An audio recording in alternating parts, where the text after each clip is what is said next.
On November 23rd of 2008, Guns N' Roses released an album called Chinese Democracy. This is the Rock and Roll Weatherman. My name is Sean Morrison. And yes, this was the album from Guns N' Roses that took about 50 years to make. A very expensive album. Over $10 million plus spent on the album. Basically, I don't know what to think about this album these days. I actually did buy Chinese Democracy when it came out, and I was just thinking to myself, why the hell did I do that? And I did see Guns N' Roses in 2011. One of my friends, but still, I'll be dead honest. You know, it does have industrial in it. Am I a fan of industrial music? Not really. But songs I did like off this album was the title track for Chinese Democracy, which was a top 40 hit in the United States. It was a hit on mainstream rock radio. That song was tolerable for me. So was Street of Dreams, Catching the Ride, as well as that song Madagascar, who uses some quotes from Martin Luther King in that song. And you know, that was a pretty good song. And then, you know, There Was a Time had its moments.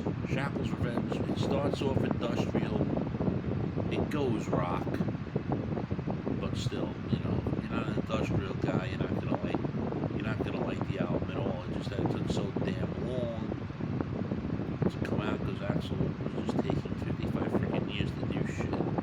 You just can't believe it did. But they had the promotion with Dr. Pepper, which was so freaking funny and all.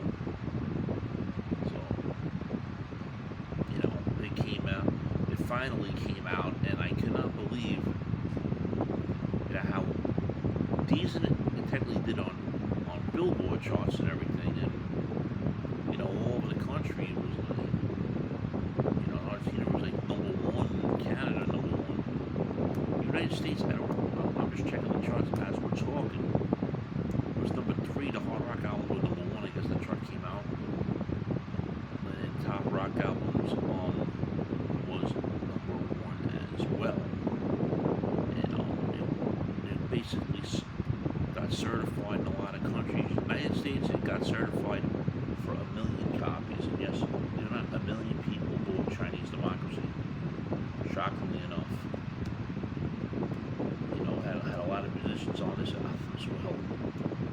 Friends, if you're not subscribed to the Sean Morrison YouTube channel, please do so. Everyone else have to subscribe. We thank you very much for the continued love, honor, and support. It is greatly appreciated. And of course, Axl Rose is the only original member that was on this album. And you know, because the other guys weren't really in the band at all. At this time at all. You know, the keyboard player Dizzy, the piano keyboard player Dizzy Reed was featured on this album as well.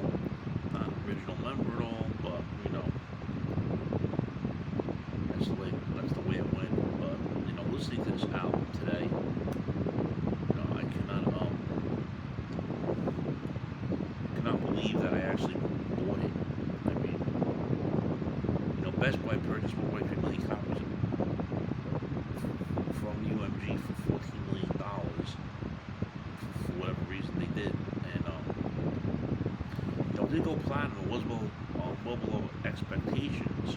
Even though its first week in the United States it sold 261,000 copies, and then the second week sales dropped 78%, and then instead of low sales through the holiday season, releasing lackluster lead single, they bumped.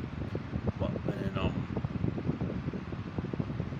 and then you know, the lack of promotion by Axl Rose, was really sitting down to not really doing any promo on it as well. And after Best Buy put the album clear for $2 in April 2011, it hit the U.S. Billboard Top 200 chart on the weekend of April 3rd, 2011. Believe it or not, coming in #1 on the hit, selling 3,200 copies. definitely is a platinum album now, and people do listen to the song Chinese Democracy. The band still plays it live. I think that song is a very good song. I'm not going to complain about the song Chinese Democracy at all. And like I said, a lot of tracks on the last song on the album is called Prostitute and all that. Let me just listen to a little bit. This I Love. You got IRS. Like I said, Madagascar is my favorite. Better's tolerable to an extent. But I blabbed a little bit here, but I wanted to talk about the Guns N' Roses album Chinese Democracy. If you guys are a fan of the Guns N' Roses Chinese Democracy, what are your favorite songs off of it? Your thoughts, friends? Shame, shame, shame.